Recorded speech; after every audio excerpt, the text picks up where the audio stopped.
Price the Lord. കർത്താവിൻ്റെ തന്നെ തിരുനാമം വാഴ്ത്തപ്പെടുമാറാകട്ടെ. അനുഗ്രഹമേറിയ ഈ നല്ല പ്രഭാതത്തിൽ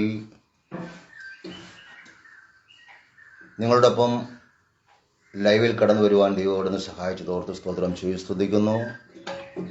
ഈ ലൈവ് ഒരുക്കി തന്നതായ ട്രിനിറ്റി ഫൗണ്ടേഷൻ എൻ്റെ ഭാരവാഹികളോട് പ്രത്യേകമായ വന്ദനത്തെ പ്രഭാതത്തിൽ അറിയിക്കുന്നു.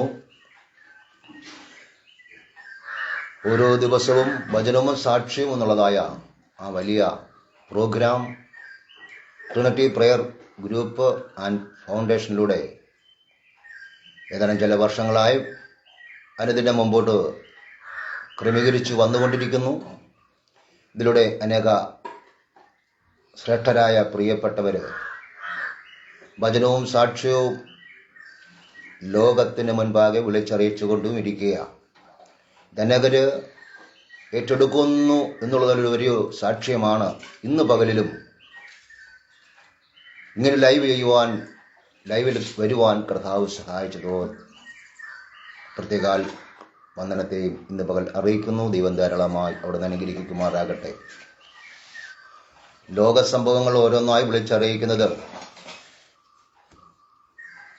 കർത്താവിൻ്റെ വരവ് ഏറ്റവും അടുത്തുയിരിക്കുന്നു എന്നുള്ളതാണ്.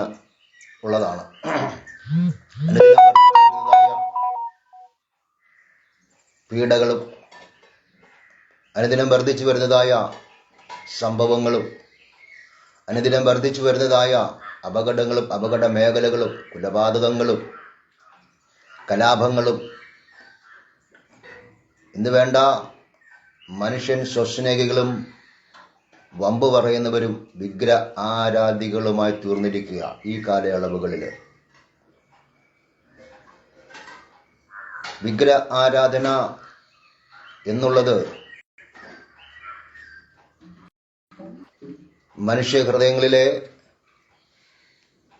ഏറ്റവും അതിപ്രധാനമായ ഒരു ഘടകമാണ് ആരാധന എന്നുള്ളത്. എന്നാൽ വിശുദ്ധ വേദപുസ്തകം പഠിപ്പിക്കുന്നു, നിന്റെ ദൈവമായ യഹോവയെ അല്ലാതെ മറ്റൊരു ദൈവത്തെ നമസ്കരിക്കരുത്. നിന്റെ ദൈവമായ യഹോവയല്ലാതെ മറ്റൊരു ദൈവം നിനക്ക് ഉണ്ടാകരുത്. നിന്റെ ദൈവമായ യഹോവയല്ലാതെ മറ്റൊരു ദൈവം ഉണ്ടാകുകയോ നമസ്കരിക്കുകയോ ചെയ്യരുത് എന്ന് സത്യവേദ പുസ്തകം വളരെ വ്യക്തമായി വിളിച്ചറിയിക്കുന്നുണ്ട്. അതുകൊണ്ട് മനുഷ്യനെ നിലത്തെ പൊടിയിൽ നിന്നും ഉളവാക്കി അവൻ്റെ മൂക്കിൽ ജീവശ്വാസം ഊതി ആ ദൈവമായ യഹോവ പറഞ്ഞു, ഞാനല്ലാതെ മറ്റൊരു ദൈവം നിനക്ക് ഉണ്ടാകരുത്. ഇന്നത്തെ കാലഘട്ടങ്ങളിൽ വചന അടിസ്ഥാനത്തിൽ നാം ഏറ്റവും അധികമായി എന്തിനെ പ്രണയിക്കുന്നുവോ സ്നേഹിക്കുന്നുവോ അതൊരു ആരാധനയായി മാറുന്നുവെന്ന് വിശുദ്ധ വേദപുസ്തകം വളരെ വ്യക്തമായി നമ്മെ പഠിപ്പിക്കുന്നു. എന്നിലധികം നീ ആരെ സ്നേഹിക്കുന്നുവോ അതൊരു വിഗ്രഹ ആരാധനയായി മാറുകയെന്ന് യേശു പ്രസ്താവിപ്പാൻ ഇടയായി തീർന്നിട്ടുണ്ട്. അവൻ മനുഷ്യന്റെ ന്യായവിധിയെക്കുറിച്ചും അവന്റെ അധികാരത്തെക്കുറിച്ചും എല്ലാം വ്യക്തവും നഗ്നവുമായി വേദപുസ്തകത്തിൽ രേഖപ്പെടുത്തുവാൻ ഇടയായി തീർന്നിട്ടുണ്ട്. വ്യക്തമായും രണ്ടു വിധത്തിലുള്ള ആരാധന ഈ ഭൂമിയിലുണ്ട്. സത്യത്തിലും ആത്മാവിലും ഉള്ളതായ ആരാധനയും വിഗ്രഹത്തിന്റെ മുമ്പിൽ ഇരുന്നു കൊണ്ട് അവയെ നമസ്കരിക്കൊണ്ടും അവയെ ധരിച്ചുകൊണ്ടും നമസ്കരിക്കുന്നതായ ഒരു പ്രവണത ഈ ഭൂമിയിൽ നാം കണ്ടുവരികയാണ്. അതുകൊണ്ട് ദൈവവചനം ഇങ്ങനെ പറയുന്നു. യോഹന്നാന്റെ സുവിശേഷം 4-ാം അധ്യായം അതിൻ്റെ 22-ാം വാക്യം ഇങ്ങനെ വായിക്കുന്നു, നിങ്ങൾ അറിയാത്തതിനെ നമസ്കരിക്കുന്നു, ഞങ്ങളോ അറിയുന്നതിനെ നമസ്കരിക്കുന്നു. രക്ഷ യഹൂദന്മാരുടെ ഇടയിൽ നിന്നല്ലോ വരുന്നത്, സത്യനമസ്കാരികൾ പിതാവിനെ ആത്മാവിലും സത്യത്തിലും നമസ്കരിക്കുന്നു. ആ നാഴിക വന്നുമിരിക്കുന്നു, ഇപ്പോൾ വന്നുമിരിക്കുന്നു. തന്നെ നമസ്കരിക്കുന്നവർ ഇങ്ങനെയുള്ളവർ ആയിരിക്കണം എന്ന് പിതാവ് ഇച്ഛിക്കുന്നു. ദൈവം ആത്മാവാകുന്നു. അവനെ നമസ്കരിക്കുന്നവർ ആത്മാവിലും സത്യത്തിലും നമസ്കരിക്കണം. ഇതിവിടെ വലിയൊരു ചരിത്രമാണ് ഇവിടെ പ്രസ്താവിപ്പാൻ ഇടയാക്കി തീർന്നിരിക്കുന്നത്. ഈ ചരിത്രത്തെക്കുറിച്ച് ശബരിയിലുള്ളതായ ഒരു സ്ത്രീ യേശുവായിട്ടുള്ള ഒരു വലിയ സംഭാഷണമാണ് അവിടെ കാണുവാനിടയാകുന്നത്. ആ സംഭാഷണത്തിൽ ആ സ്ത്രീയുടെ ജീവിതത്തിൽ നിരവധി സ്നേഹിതന്മാർ, നിരവധി പ്രിയപ്പെട്ടവര്, നിരവധി ജനവുമായിട്ട് വലിയൊരു ബന്ധമുള്ളതായ ഒരു സഹോദരിയാണ് ഈ ശമരിയിലെ സ്ത്രീ. എന്നാൽ തനിക്കൊന്നും സ്വന്തമല്ല. അവിടെ യേശു പറയുന്നുണ്ട്, നിനക്ക് 5 ഭർത്താക്കന്മാരുണ്ട്, എങ്കിലും ഇപ്പോഴുള്ളവനോ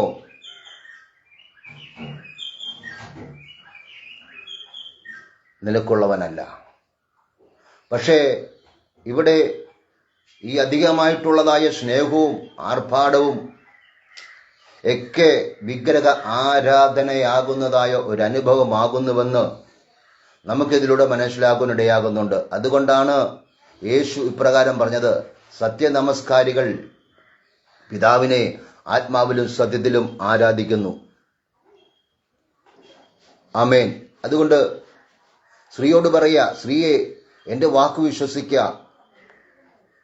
നിങ്ങൾ പിതാവിനെ നമസ്കരിക്കുന്നത് ഈ മലയിലും അല്ല, യെരൂശലേമിലും അല്ല എന്നുള്ള നാഴിക വരുന്നു.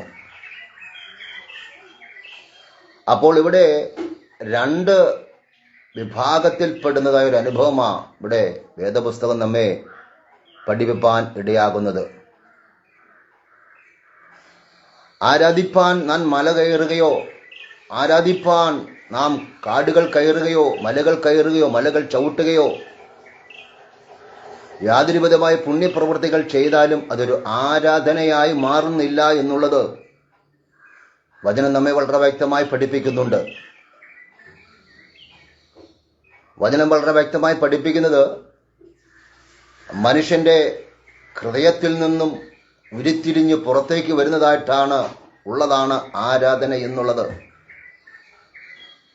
അതുകൊണ്ടാണ് പറഞ്ഞത്, ദൈവം ആത്മാവാകുന്നു, അവനെ നമസ്കരിക്കുന്നവർ ആത്മാവിലും സത്യത്തിലും പിതാവിനെ നമസ്കരിക്കണമെന്ന്.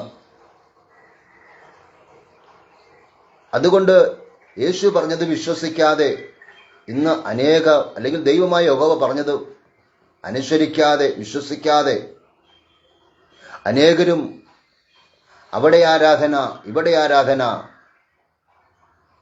ആമേൻ എന്നിത്യാദി പ്രകമ്പനങ്ങൾ കൊള്ളിച്ചുകൊണ്ട്, ഇളക്കപ്പെരുപ്പങ്ങൾ കൊണ്ടിട്ടുകൊണ്ട് ലോക ആഗമനം, ആരാധന അവിടെയാണ് ഇവിടെയാണ് എന്ന് പറഞ്ഞുകൊണ്ട് ജനം നെറ്റോട്ട് മൂടുകയാണ്. എന്നാൽ വിശുദ്ധ വേദപുസ്തകം ഇങ്ങനെ പറയുന്നു, മറ്റ് ഒരുത്തനിലും രക്ഷയില്ല, രക്ഷിക്കപ്പെടുവാൻ മനുഷ്യരുടെ ഇടയിൽ നൽകപ്പെട്ട വേറെ ഒരു നാമവും ഇല്ല, അത് യേശു എന്ന നാമം എന്ന് മാത്രമാണ്. അവനെ കൈക്കൊള്ളുന്നവർക്ക് മാത്രമാണ്, അതായത് യേശു ക്രിസ്തുവിനെ കൈക്കൊള്ളുന്നവർക്ക് മാത്രമാണ് രക്ഷാനിർണയവും ആരാധന എന്നതായ ഉടമ്പടിയും നൽകുവാൻ ഇടയാകുന്നത്. നാം ആരാധിക്കേണ്ടത് ജീവനുള്ള ദൈവത്തെയാണ്. ഇന്ന് ലോക ജനതകൾ മുഴുവനും ഒരു വിഭാഗത്തിൽ പറഞ്ഞാൽ ലോക ആഗമനം സത്യദൈവത്തെ അറിഞ്ഞിട്ടും സത്യദൈവത്തെ മറന്നുകൊണ്ട് വിഗ്രഹ ആരാധനകൾക്കായി നെട്ടോട്ടം ഓടുകയാണ്. വിഗ്രഹ ആരാധന എന്ന് പറഞ്ഞാൽ ആമേൻ അവിടെ യാതൊരു വിധമായ നിയമ നടപടികളുമില്ല എന്ന് പറഞ്ഞാൽ യാതൊരു വിധമാനതായ നിബന്ധനകളും അവിടെയില്ല. അവിടെ ഏത് നിലകളിൽ അവരായിരിക്കുന്നതായി ദൈവത്തെ ആരാധിക്കാം, ഏത് നിലകളിലും അവരുടേതായ ദൈവത്തെ മഹത്വപ്പെടുത്താം. എന്നാൽ സത്യദൈവത്തെ ആരാധിക്കുന്നവർ വിശുദ്ധിയും വേർപാടുമുള്ളവരായിരിക്കണം. കാരണം സത്യദൈവം എന്ന് പറഞ്ഞത് വിശുദ്ധിയിൽ ഭയങ്കരനാ. ആ സത്യദൈവത്തെ നാം ആരാധിക്കുന്നത് കാരണം ദൈവം ഈ ഭൂലോകത്തെ ഉളവാകട്ടെ എന്ന് ഒരു വാക്കിനാൽ സംസാരിച്ചപ്പോൾ, അല്ലെങ്കിൽ ഉളവാകട്ടെ എന്ന് പറഞ്ഞപ്പോൾ ഉണ്ടായതായ ഈ ഭൂചരചരങ്ങളെ ഉണ്ടാക്കിയവൻ പറയാണ്, നിന്റെ ദൈവമായ യഹോവയല്ലാതെ മറ്റൊരു ദൈവം നിനക്ക് ഉണ്ടാകരുതേ എന്ന്. സ്തോത്രം. അങ്ങനെയെങ്കിൽ ഈ ദൈവമായ യഹോവയല്ലാതെ ഇന്ന് ജനകോടി വരുന്നതായ മാനവരാശികൾ ഈ ദൈവത്തെ മറന്ന്, ഈ ദൈവത്തെ വിട്ട് ഈ ലോകത്തിൻ്റെതായ വിഗ്രഹങ്ങൾക്കും വിഗ്രഹ ആരാധികൾക്കും ബിംബ ആരാധികൾക്കും സ്വയം പ്രശംസകൾക്കും ഒക്കെയായി നെറ്റോട്ടമോടുമ്പോൾ ഒരു കാര്യം മനസ്സിലാക്കണം. നിന്റെ ജീവിത അന്ത്യ നാളിൽ ഒരു ന്യായവിധിയുണ്ട്. നിലത്തിലെ പൊടിയിൽ നിദ്ര കൊള്ളുന്നത് പലരും നിത്യജീവനായും ചിലർ നിത്യലജ്ജയ്ക്കായും ഉണരുമെന്ന് ദാനിയേൽ പുസ്തകം 12-ാം അധ്യായം അതിന്റെ 2-ാം വാക്യം വ്യക്തമായി പഠിപ്പിക്കുന്നുണ്ട്. നിലത്തിലെ പൊടിയിൽ നിദ്ര കൊള്ളുന്നവർ, മനുഷ്യനെ ദൈവം പൊടിയിൽ നിന്ന് സൃഷ്ടിച്ചു എന്നുള്ളതിന് അവൻ മറ്റൊരു തെളിവിന്റെ ആവശ്യമില്ല. അല്ലാതെ മനുഷ്യൻ കല്ലോ മറ്റ് തടിയോ മറ്റു പദാർത്ഥങ്ങൾ കൊണ്ട് സൃഷ്ടിക്കപ്പെട്ടതല്ല. മനുഷ്യൻ മറ്റ് എന്ന് പറഞ്ഞാൽ നിലവാരങ്ങളിലൊന്നും സൃഷ്ടിക്കപ്പെട്ടതല്ല മനുഷ്യൻ ദൈവത്തിന്റെ കരവിരുതലുകളാൽ സൃഷ്ടിക്കപ്പെട്ടതാ. അവനെ മെനഞ്ഞത് ഇപ്രകാരമാണ്. ദൈവത്തിന്റെ സാദൃശ്യപ്രകാരവും സ്വരൂപപ്രകാരവും ദൈവം മനുഷ്യനെ സൃഷ്ടിപ്പാൻ ഇടയായി. ആ മനുഷ്യനെ സൃഷ്ടിച്ച ദൈവം പറയുക, ഞാനല്ലാതെ മറ്റൊരു ദൈവം നിനക്കുണ്ടാകരുതേ എന്ന്. അതുകൊണ്ട് പ്രിയമുള്ളവരെ, എന്നെ കേൾക്കുന്ന പ്രിയപ്പെട്ടവരെ, ഈ വചനത്തിന് വിരുദ്ധമായി, ദൈവിക ആരാധനയ്ക്കെതിരായി, ദൈവിക വിശുദ്ധിക്കെതിരായി സത്യദൈവത്തെ മറന്ന് ഓടുന്നവർ, സത്യദൈവം ഇല്ല എന്ന് പറഞ്ഞ് ഘോഷിക്കുന്നവർ, ഇങ്ങനൊരു ദൈവമില്ല എന്ന് ഉലകം മുഴുവൻ ചുറ്റി നടന്ന് സഞ്ചരിച്ച് പറയുന്നവരൊക്കെ ഒരു കാര്യം മനസ്സിലാക്കണം.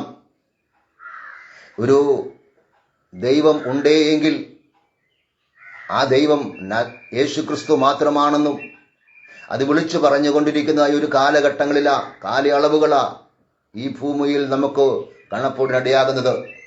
കാരണം സത്യദൈവം യേശുക്രിസ്തു മാത്രമാണെന്നും, അല്ലെങ്കിൽ പിതാവായ ദൈവം മാത്രമാണെന്നും, പരിശുദ്ധാത്മാവായ ദൈവം മാത്രമാണെന്നും, ത്രിയേകത്തിൽ ഒന്നാമനായ യേശുക്രിസ്തു അവൻ മാത്രമാണെന്ന് ലോകം വിളിച്ചു പറയുന്നതില് ആമേൻ, സ്തോത്രം, നാം അതിനകത്ത് അചഞ്ചലപ്പെട്ടു പോകേണ്ട കാര്യമില്ല. കാരണം സത്യം അതാണ്. അതുകൊണ്ട് യേശു പറഞ്ഞത് വിശ്വസിക്കാത്തവരെയും ക്രൈസ്തവരായവരെയും ഓരോ മല തിരഞ്ഞെടുത്തിരിക്കുകയാണ് ഇവിടെ. ആമേൻ. ഏതെങ്കിലും ദൈവങ്ങളുടെയോ പുണ്യവാളന്മാരുടെയോ വിഗ്രഹങ്ങളെ നാട്ടി ലക്ഷങ്ങൾ കൊയ്യുക എന്നുള്ളതായ വലിയൊരു സത്യവും ഇതിന് നടുവിൽ നമുക്ക് കാണുവാൻ ഇടയാകുന്നുണ്ട്. നമുക്കറിയാം, യാഥാർത്ഥ്യം നമുക്ക് വളരെ വ്യക്തമായി അറിയാം. പക്ഷേ ഇന്ന് അനേക പുണ്യവാളന്മാരുടെയും വിഗ്രഹ ആരാധനയുടെ മുൻപാകെ ജനം മോക്ഷത്തിനായി, സൗഖ്യത്തിനായി, രോഗസൗഖ്യത്തിനായി, സന്തോഷത്തിനായി ജനം പ്രയാണം ചെയ്യുകയാണ്. സ്തോത്രം. അതുകൊണ്ട് ആമേൻ, ആരാധന എന്നുള്ളത് ഹൃദയത്തിൽ നിന്നും ഉരുത്തിരിയുന്നതാണ്. ആവർത്തന പുസ്തകം 4-ാം അധ്യായം അതിൻ്റെ ചില വാക്യങ്ങളൊക്കെ ആരാധനയുടേതായ ആ വലിയ ആഴത്തെക്കുറിച്ച് പഠിപ്പിക്കാൻ ഇടയാകുന്നുണ്ട്. അതുകൊണ്ട് നിങ്ങൾ ആണിൻ്റെയെങ്കിലും പെണ്ണിൻ്റെയെങ്കിലും സാദൃശ്യമോ, ഭൂമിയിലുള്ള യാതൊരു മൃഗത്തിൻ്റെയോ സാദൃശ്യമോ ആകാശത്തിൽ പറക്കുന്ന യാതൊരു പക്ഷിയുടെയോ സാദൃശ്യമോ, ഭൂമിയിലുള്ള യാതൊരു ഇഴജാതിയുടെയോ സാദൃശ്യമോ, ഭൂമിക്ക് കീഴെ വെള്ളത്തിലുള്ള യാതൊരു മത്സ്യത്തിൻ്റെയോ സാദൃശ്യമോ, ഇങ്ങനെ യാതൊന്നിൻ്റെയും പ്രതിമ അരുത്. വിഗ്രഹമുണ്ടാക്കി വഷളത്വം പ്രവർത്തിക്കുന്നവർ ആകാശ സൈന്യമായ സൂര്യനെയും ചന്ദ്രനെയും നക്ഷത്രങ്ങളെയും നോക്കിക്കാണുമ്പോൾ അവയെ നമസ്കരിപ്പാനും സേവിപ്പാനും വശീകരിക്കപ്പെട്ടരുത്. Praise the lord, hallelujah. അതുകൊണ്ട് ദൈവത്തിൻ്റെ ആമേൻ വചനം ഇപ്രകാരം കൽപ്പിച്ചിരിക്കുക, പഴയ നിയമസഭയും പുതിയ നിയമസഭയും ഒരുപോലെ അംഗീകരിക്കുകയും ഇസ്രായേൽ ജനത്തിൻ്റെ തെറ്റിപ്പോകുന്നതായ ആ ഒരനുഭവം, ഒരു ഭാഗം തെറ്റിയൊഴിഞ്ഞു പോയെങ്കിലും ബാക്കിയുള്ളവരെ ആ പ്രമാണത്തിന് കീഴിലേക്ക്, ഈ കൽപ്പനയിലേക്ക് കൊണ്ടുവരുന്നതുമായ വലിയൊരു ചിത്രം നമുക്ക് വേദപുസ്തകത്തിലൂടെ കാണുവാനിടയാകുന്നുണ്ട്. ആരാധനയിലേക്ക് ചെന്നാൽ ഇമ്പം കൊണ്ടും ആമേൻ മറ്റ് പല നിലവാരങ്ങളിൽ ദൈവത്തെ സ്തുതിക്കുന്നത് കാണുവാനിടയാക്കുന്നുണ്ട്. അതൊന്നും ഞാനിന്ന് പകലിൽ വിസ്തരിപ്പാൻ സമയമെടുക്കുന്നില്ല. ഈ കഴിഞ്ഞ ദിവസങ്ങളിലൊക്കെ പല അപകടങ്ങൾ ഉളവായി, പല സംഭവങ്ങൾ ആരാധനയുടെ പേരും പറഞ്ഞുകൊണ്ട്, ആരാധനയുടെ മാഹാത്മ്യം പറഞ്ഞുകൊണ്ട്, ആരാധനയുടേതായ അനുഭവങ്ങൾ പറഞ്ഞുകൊണ്ട് അനേകരിന്ന് ബലിയാടായി തീർന്നുകൊണ്ടിരിക്കുക. അതല്ല പ്രിയമുള്ളവരെ ആരാധന എന്നുള്ളത്. വിശുദ്ധ വേദപുസ്തകം അടിവരയിട്ട് പറയുക, ആമേൻ കല്ലുകൊണ്ടും ഇരുമ്പ് കൊണ്ടും കളി മണ്ണുകൾ കൊണ്ടും പണിത വിഗ്രഹങ്ങളുടെ മുൻപാകെ നമസ്കരിക്കുന്നതല്ല ആരാധന എന്നുള്ളത്. ആരാധന എന്നുള്ളത് പുണ്യവാളന്മാരുടെ മുമ്പിൽ മുട്ടുകുത്തുന്നതല്ല ആരാധന എന്നുള്ളത്. ആരാധന എന്നുള്ളത് ഹൃദയം കൊണ്ട് വിശ്വസിക്കുകയും രക്ഷയ്ക്കായി വായ് കൊണ്ട് ഏറ്റുപറയുകയും ചെയ്യുന്നവൻ, തൻ്റെ ഏകജാതനായ പുത്രനിൽ വിശ്വസിക്കുന്നവൻ ഏവനും നശിച്ചു പോകാതെ നിത്യജീവൻ പ്രാപിക്കേണ്ടതിന് ദൈവം അവനെ സ്നേഹിപ്പാനിടയായി. സ്നേഹം എന്നുള്ളത് ആരാധനയുടെ പ്രധാനമായ ഒരു ഘടകമാണ്. അതുകൊണ്ടാണല്ലോ ഏതെങ്കിലും ഇങ്ങനെ ഒരു സംഭവം ഉളവാകുവാനിടയായത്. നമുക്കറിയാം, ആരാധന കായിനും കാബേലും. വിശുദ്ധ വേദപുസ്തകം, ഉൽപ്പത്തി പുസ്തകം വളരെ അടിവരയിട്ട് പറയുന്ന ഒരു കാര്യമാണ് അവിടെ ആരാധനയുടേതായ ആ മാഹാത്മ്യത്തെക്കുറിച്ച്. കാബേലും കായിനും ആരാധന കഴിപ്പാൻ കടന്നുപോയി. എന്നാൽ അവന്റെ ആരാധന ദൈവം പ്രസാദിച്ചില്ല. കായിനിലും അവന്റെ ആരാധനയിലും ദൈവം പ്രസാദിച്ചില്ല. എന്നല്ലോ ഹാബേലിന്റെ ആരാധനയിൽ ദൈവം പ്രസാദിപ്പാൻ ഇടയായി. അതിനാൽ കായിന് ഹാബേലിനോട് എന്തുണ്ടായി? കോപമുണ്ടായി. അവിടെ വലിയൊരു സംഭവം എന്ന് പറഞ്ഞാൽ വലിയൊരു അതിദാരുണമായ ഒരു ബലി എന്ന് പറഞ്ഞാൽ ഒരു നരബലി തന്നെ അവിടെ നടക്കുക. തൻ്റെ അനുജനെ ആകുന്ന ആ ഹാബേലിനെ സഹോദരൻ അതിദാരുണമായി കൊല ചെയ്യപ്പെടുകയാണ്. ഈ നിലവാരങ്ങളിൽ നിന്നും ആരാധനകൾ, ഇതാണ് ആരാധന എന്ന് പറഞ്ഞുകൊണ്ട്, ഇതാണ് സത്യമെന്ന് പറഞ്ഞുകൊണ്ട് നിലകൊള്ളുന്നതായ അനേകരെ നമുക്ക് കാണപ്പെടുവാൻ ഇടയാകുന്നുണ്ട്. അതുകൊണ്ട് കായിന്റെ ആരാധനയിൽ ദൈവം പ്രസാദിപ്പാൻ ഇടയായത്, ദൈവം നമുക്കറിയാം, വചനം നമ്മൾ പഠിക്കുമ്പോൾ അറിയാൻ കഴിയുന്നത് അവന്റെ ആരാധന ജീവനുള്ള ആരാധന ആയിരുന്നു എന്നുള്ളതാണ് സത്യം. ജീവനില്ലാത്ത ആരാധന, അതായത് ചത്ത ആരാധന ദൈവത്തിന് ആവശ്യമില്ല. ആരാധന എന്നുള്ളത് അത് ജീവനുള്ളതായിരിക്കണം, അത് വിശുദ്ധിയുള്ളതായിരിക്കണം, അത് വേർപാടുള്ളതായിരിക്കണം. ക്രിസ്തുവോ ആ ആരാധനയിലാണ് ദൈവം പ്രസാദിപ്പാൻ ഇടയാകുന്നത്. ക്രിസ്തുവോ ആമേൻ. അതുകൊണ്ട് അബ്രഹാം ഇസ്ഹാക്കിനെയും കൊണ്ട് ആരാധനയ്ക്കായി കടന്നുപോയതായ ഭാഗം വേദപുസ്തകം നമ്മെ പഠിപ്പിപ്പാൻ ഇടയാക്കുന്നുണ്ട്. ആമേൻ, ഹല്ലേലൂയ. തൻ്റെ ഏകജാതനായ മകനെ ആരാധനയ്ക്കായി വിശ്വാസത്തോടെ അബ്രഹാം കൂട്ടിക്കൊണ്ടുപോകുകയാ ഇവിടേക്ക് ദൈവമായ യഹോവ പറഞ്ഞതായ ആ സ്ഥലത്തേക്ക്. ആ മലിലുമല്ല ഈ മലിലുമല്ല ആരാധന എന്ന് പറയുമ്പോൾ ആരാധനയ്ക്കായി ദൈവം ചില നിർണയ സ്ഥലങ്ങൾ പഴയ നിയമ കാലഘട്ടങ്ങളിൽ നിർണയിച്ചിട്ടുണ്ടായിരുന്നു. എന്ന് പറഞ്ഞാൽ ആരാധന എന്നുള്ളത് ഒരു വേർപാടിന്റെ അനുഭവമാ. ആമേൻ. അത് സാത്താനും വിശുദ്ധിയും വേർപാടും ഇല്ലാത്തതായ, അതായത് അധർമ്മവും ഇല്ലാത്തതായ ഇടങ്ങളിലൊന്നും ആരാധന ഉളവാകുവാൻ ഇടയാകത്തില്ല. ഒന്നാമത് വിശുദ്ധി ആവശ്യമാണ്. കാരണം നാം സേവിക്കുന്ന, നാം ആരാധിക്കുന്ന ദൈവം വിശുദ്ധിയിൽ ഭയങ്കരനായതുകൊണ്ട്, വിശുദ്ധിയുടെ ഉറവിടമായതുകൊണ്ട്, അവൻ വിശുദ്ധിയിൽ അതിഭയങ്കരനായതുകൊണ്ട് ഹൃദയത്തിൻ്റെതായ വിശുദ്ധി ദൈവം ആഗ്രഹിക്കുക. ഹൃദയശുദ്ധിയുള്ള മനുഷ്യനാണ് ഭാഗ്യവാൻ, അവരാണ് ദൈവത്തെ കാണുവാൻ ഇടയാകുന്നതെന്ന് സത്യവചനം ശക്തമായി നമ്മെ ഉത്ബോധിപ്പിക്കുക. അങ്ങനെയെങ്കിൽ ഹൃദയത്തിൻ്റെതായ ആ നിറഞ്ഞു കവിയുന്നതായ ആ സന്തോഷം ആണ് ദൈവം ആരാധനയായി പ്രസാദിപ്പാൻ ഇടയാകുന്നത്. അതുകൊണ്ട് ആരാധനയിൽ, അബ്രഹാമിന്റെയും ഇസ്ഹാക്കിന്റെയും ആരാധനയിൽ ദൈവം പറഞ്ഞതായ ആ സ്ഥലത്തേക്ക് തങ്ങൾ കടന്നുപോയി ആരാധന അവിടെ കഴിപ്പാൻ ഇടയാകുകയാണ്. എന്നാൽ ലോകം വിധിയെഴുതും, ലോകം സംസാരിപ്പാൻ ഇടയാകും. അബ്രഹാമിന്റെ ഏകജാതനായ മകനെ നരബലിക്കാണോ കൊണ്ടുപോകുന്നത് എന്നാൽ അവളോട് ചിന്തനീയമായ ഒരു അനുഭവമുണ്ട്. വിശ്വാസത്തിൽ അബ്രഹാം വിശ്വാസത്തിന്റെ നിറം മണികുടമായിരുന്നു. അബ്രഹാം വിശ്വാസത്തിന്റെ നിറം മകുടമാ. കാരണം അബ്രഹാം വിഗ്രഹങ്ങളുടെ നടുവിൽ നിന്നും ഇറങ്ങി പുറപ്പെട്ടു പോന്നതാ.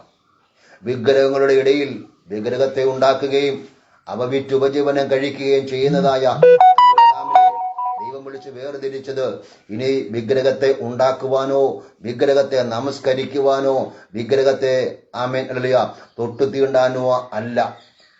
അബ്രഹാമിനോട് പറഞ്ഞു, അബ്രാമേ, നിന്റെ ദേശത്തെയും ചർച്ചക്കാരെയും പ്രതിഭവനത്തെയും വിട്ട് ഞാൻ കാണിപ്പാനിരിക്കുന്ന ദേശത്തേക്ക് പോകുക. അപ്പോൾ ദൈവം അബ്രഹാമിനോട് പറഞ്ഞതായ ആ വാക്ക് അബ്രഹാം വിശ്വസിപ്പാൻ ഇടയായി.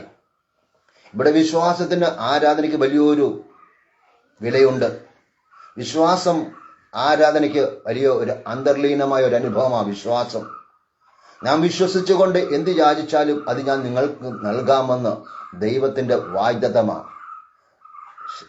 വിശ്വാസമില്ല എങ്കിൽ നമ്മുടെ ആരാധനയിൽ ദൈവത്തിന് പ്രസാദിപ്പാൻ കഴിയത്തില്ല.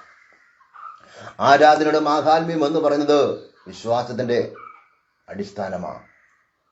അബ്രഹാം ഒന്ന് മനസ്സിലാക്കി, ഈ ഏകജാതനായ മകനെ എനിക്ക് തരുവാൻ കഴിയുമെങ്കിൽ, ആ മകനെ എനിക്ക് തരാൻ ദൈവത്തിന് കഴിയുമെങ്കിൽ, ഈ മകനെ ഞാൻ ദൈവത്തിന് പൂർണ്ണമായി സമർപ്പിച്ചാലും, അവനെ ദൈവത്തിന് ബലിയായി കൊടുത്താലും, ഈ ഇസഹാക്കിനെ മടക്കി തരുവാൻ ശക്തനാണെന്ന് അബ്രഹാമിനു തന്റെ വിശ്വാസത്തെ അടിയുറച്ച് വിശ്വസിപ്പാനിടയായി. അബ്രഹാമിന്റെ വിശ്വാസത്തെ കണ്ടുകൊണ്ട് ദൈവം പോലും അതിശയിച്ചു പോയെന്ന് വേണേ പറയാം. അത്രമാത്രം വിശ്വാസത്തിൽ വീരനായിരുന്നു അബ്രഹാം. അബ്രഹാം തന്റെ മകനെ കൂട്ടിക്കൊണ്ട് പറഞ്ഞതായ സ്ഥലത്തേക്ക് കടന്നുപോയി. അവിടെ യാഗത്തിനായി ഒരുങ്ങി. യാഗപീഠം പണിതു. യാഗപീഠത്തിന്മേൽ വിറകുകൾ അടുക്കി യാഗ വസ്തുവാകുന്ന തന്റെ ഏകജാതന മകനെ ഇസഹാക്കിനെ യാഗത്തിനായി ക്രമീകരിച്ചു. പക്ഷേ യാഗത്തിനുള്ളതായ ക്രമീകരണം അടുത്തു കഴിഞ്ഞപ്പോൾ അബ്രഹാമിനോട് ദൈവം ആ യഹോവ സംസാരിപ്പനിടയായി, അബ്രഹാമി ബാലന്റെ മേൽ കൈവയ്ക്കരുത്. Price the Lord. വിശ്വാസം അതിജീവിക്കുന്നതായ ഒരു വിശ്വാസം, ജീവിക്കുന്നതായ ഒരു വിശ്വാസം. അബ്രഹാമിന് മനസ്സിലായി, ഈ ദൈവത്തെ എന്റെ വാർദ്ധക്യത്തെ തരുവാൻ കഴിഞ്ഞുവെങ്കിൽ ഇവനെ മടക്കി തരുവാനും ശക്തനാണെന്ന് അബ്രഹാം പൂർണ്ണമായി വിശ്വസിപ്പാനിടയായി. അതാണ് വിശ്വാസം. അബ്രഹാം അതിശക്തമായ ദൈവത്തിൽ വിശ്വസിപ്പാനിടയായി. അബ്രഹാമി ബാലന്റെ മേൽ കൈവയ്ക്കരുത്. പ്രൈസല്ലോ, യാഗത്തിനുള്ളതായ ഒരു മൃഗത്തെ ദൈവം അവിടെ ഒരുക്കുവാനിടയായി. ആമേൻ. പ്രൈസ്തല്ലോ. എത്ര കാഠിന്യമേറിയ അനുഭവത്തിലൂടെ എന്നെ കേൾക്കുന്ന പ്രിയപ്പെട്ടവരെ നിങ്ങൾ മുമ്പോട്ട് യാത്ര ചെയ്യുന്നുവെങ്കിലും, അതിപ്രയാസകരമായ ഒരു അനുഭവത്തിലൂടെ നിങ്ങൾ മുമ്പോട്ട് പോകുന്നുവെങ്കിലും, നിങ്ങളുടെ പ്രശ്നങ്ങൾക്ക് ഇതേവരെ പരിഹാരം കാണുവാൻ കഴിഞ്ഞിട്ടില്ല എങ്കിൽ, നിങ്ങൾ അഭിമുഖീകരിക്കുന്ന പ്രശ്നങ്ങൾക്ക് ഇതേവരെ ഒരു മറുപടി കണ്ടെത്തുവാൻ കഴിഞ്ഞിട്ടില്ല എങ്കിൽ, നിങ്ങൾ അഭിമുഖീകരിക്കുന്ന പ്രശ്നങ്ങൾക്ക് ആരാലും മറുപടി തരുവാൻ കഴിഞ്ഞിട്ടില്ല എങ്കിൽ, ഞങ്ങളുടെ വചനവും സാക്ഷ്യവും ആമേൻ ഹല്ലേലൂയ പ്രസ്താവിക്കപ്പെടുന്നതായ ഈ ലൈവിലൂടെ ഞങ്ങൾ അനുഭവിച്ചതായ ആമേൻ ആ ആത്മീയമായ ആരാധനയിൽ നിന്നുകൊണ്ട്, ആത്മീയമായ പശ്ചാത്തലങ്ങളിൽ നിന്നുകൊണ്ട് അതിശക്തമായി ഇന്ന് പകൽ വിളിച്ചു പറയുക, പ്രൈസ് ദി ലോർഡ്, ഹല്ലേലൂയ, ആരാധിപ്പാൻ അവൻ നസറനായവനല്ലാതെ മറ്റൊരു ദൈവം ഭൂമിയിൽ ഉണ്ടായിട്ടേയില്ല, ഇനി ഉണ്ടാകുകയില്ല. അവനെ ആരാധിപ്പാൻ, അവനെ നമസ്കരിപ്പാൻ ഇറങ്ങിപ്പുറപ്പെട്ടവരാ ലജ്ജിതരായി തീർന്നിട്ടില്ല. അവനെ കൈക്കൊള്ളുക, അവനിൽ വിശ്വസിക്കുക, അവനെ കൈക്കൊണ്ട് അവന്റെ നാമത്തിൽ വിശ്വസിക്കുന്നവർക്ക് ദൈവമക്കളാകുവാൻ അവൻ അധികാരം കൊടുപ്പാനിടയായി. അപ്പോൾ ഇവനെ യേശു ക്രിസ്തുവിനെ വിശ്വസിച്ച്, ദൈവത്തെ വിശ്വസിച്ച് ഇറങ്ങി പുറപ്പെട്ടവർക്ക് ദൈവം ഒരു അധികാരം കൊടുക്കുവാനിടയായി, ഒരു അധികാരം കൂടെ കൊടുക്കുവാനിടയായി. സ്തോത്രം. സത്യനമസ്കാരികൾ, ഈ അധികാരം പ്രൈസല്ലോ പ്രാപിച്ചവർക്ക് മാത്രമേ നിത്യതയിൽ പ്രവേശിപ്പാൻ കഴിയുകയുള്ളൂ. ആത്മാവിലും സത്യത്തിലും വിശുദ്ധിക്കും വേറുപാടിനും നിൽക്കാത്തവർക്ക് ആർക്കും നിത്യതയിൽ പ്രവേശനമില്ല. പ്രൈസ്തല്ലോ. അതുകൊണ്ട് പിതാവിനെ ആത്മാവിലും സത്യത്തിലും ആരാധിക്കുക എന്നും, ദൈവം ആത്മാവാകുന്നു, അവനെ നമസ്കരിക്കുന്നവർ ആത്മാവിലും സത്യത്തിലും നമസ്കരിക്കണം എന്നും യോഹന്നാന്റെ സുവിശേഷം വ്യക്തമായി നമ്മെ പഠിപ്പിക്കുക. അതുകൊണ്ട് ഇപ്പോഴാകുന്ന രക്ഷാദിവസം, ഇപ്പോഴാകുന്ന സുപ്രസാദകാലം, നാളെ എന്നുള്ളത് പ്രിയമുള്ളവരെ, ഞങ്ങളെ കേൾക്കുന്ന പ്രിയമുള്ളവരെ, എന്നെ കേൾക്കുന്ന പ്രിയമുള്ളവരെ, നാളെ എന്നുള്ളത്, അടുത്ത നിമിഷം എന്നുള്ളത് നമുക്കുള്ളതല്ല. ആകയാൽ വിഗ്രഹ ആരാധനകളെ വിട്ടോടി,